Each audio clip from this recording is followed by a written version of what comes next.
Distinguished graduates, beloved family members and friends, grade A faculty, it is my great honor to be up here today.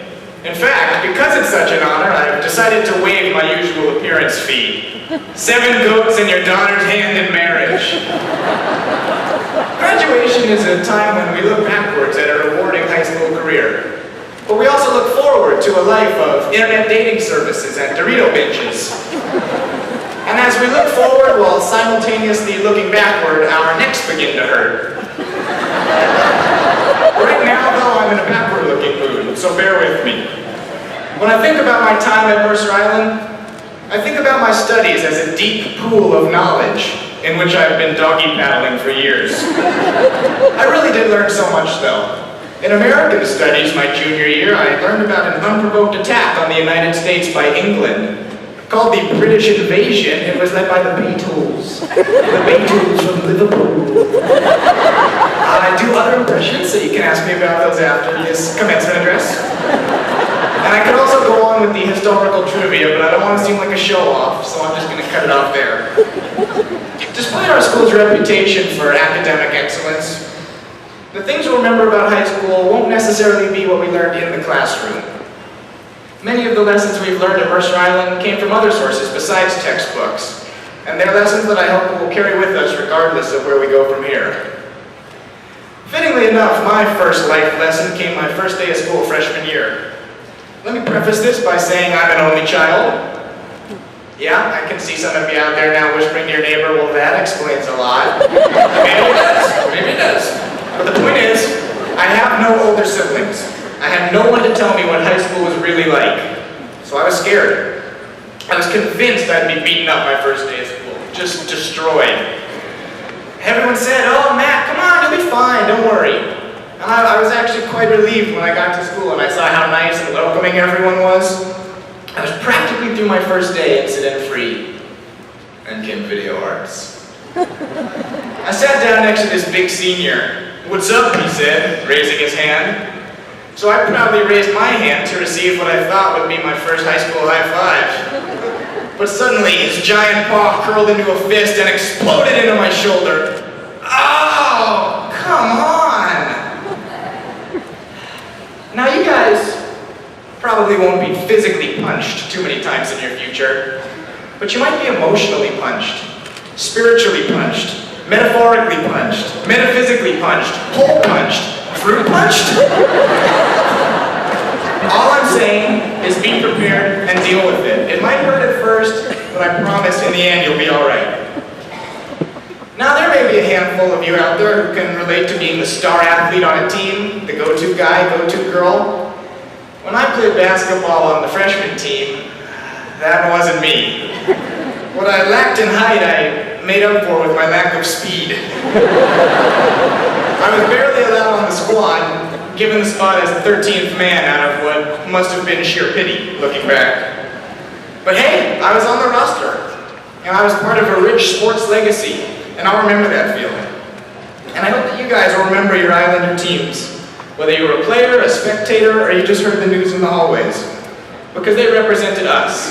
They went out in our school colors to fight for our collective pride, and the amazing thing is, people came to watch. Students, parents, friends, creepy older gentlemen in sunglasses, everyone was there. Now for the all-important third lesson. The customer is always right.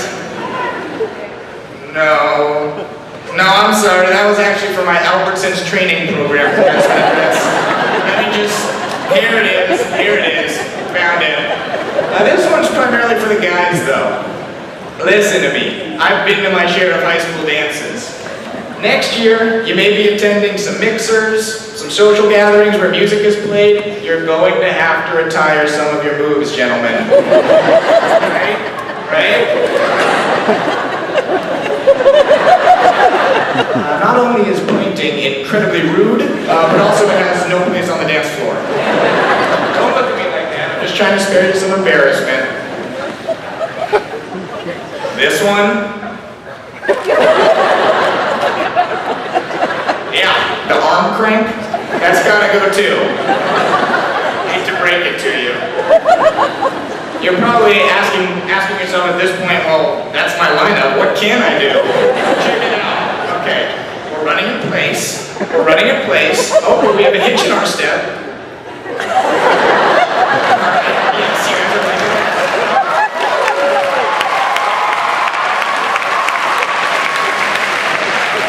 I guess that's not the demonstration there. You know, I used to think that people love a guy who can dance, which is why I've spent countless nights in front of the mirror working on that.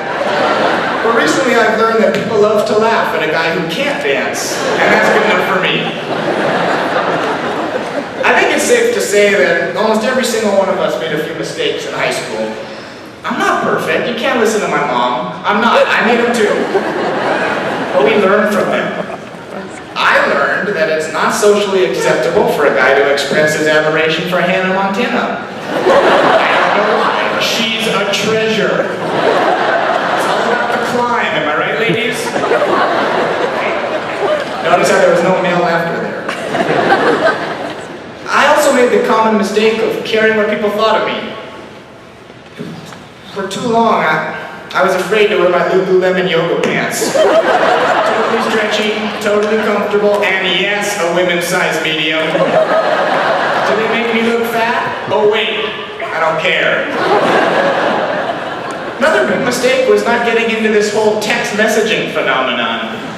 Instead, I sunk my time and energy into the Dixie Cup telephone idea.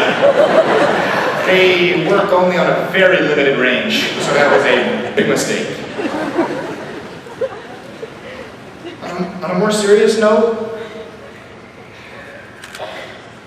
to this day, it saddens me to think that I let myself be scared off from joining the drill team and the cheer squad because of a few girls telling me I have cankles.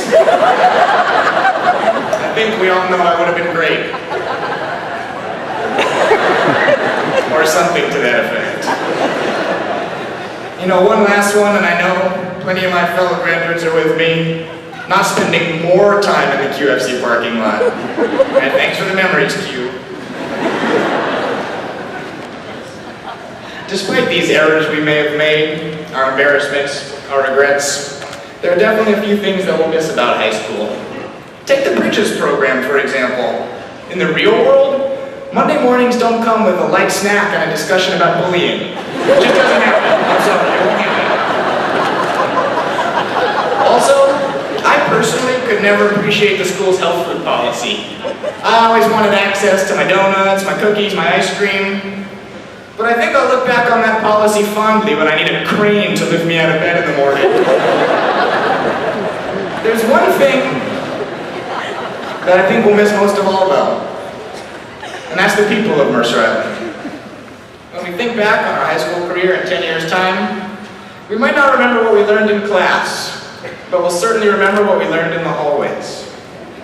How to build relationships, how to balance so many commitments, how to act, how to be. We'll remember the people we spent our Saturday nights with, and the people we called to talk about it on Sunday. We'll remember the people we tried to avoid, and the people we wish we'd gotten to know better. We'll remember the people we made our mistakes with, and the people we triumphed with. We'll remember our teammates, our club members, our table partners. We'll remember our teachers, counselors, lunch ladies, janitors, secretaries, and all the staff, and we'll be grateful for everything they did for us. Of course, we'll remember our families for the unconditional support they gave us, but we'll remember each other's families too, because they also fed us, cheered us on, and always made us feel welcome. All of you sitting in this hall helped make us the individuals we are now, the ones who are about to go off into the world. So when we think of Mercer Island, we'll think of what you taught us. Even when we find ourselves in new social groups, in new places, with new priorities and responsibilities, we'll have these memories and they'll continue to shape us long after we receive our diplomas. Class of 2009, I love you. You guys are absolutely awesome. Mom and Dad, I know you're out there somewhere, I love you too. But mostly class of 2009, I love you. I just wanted to thank you guys one last time for giving me the incredible honor of speaking to you today. Sorry about all the bad jokes. Thank you.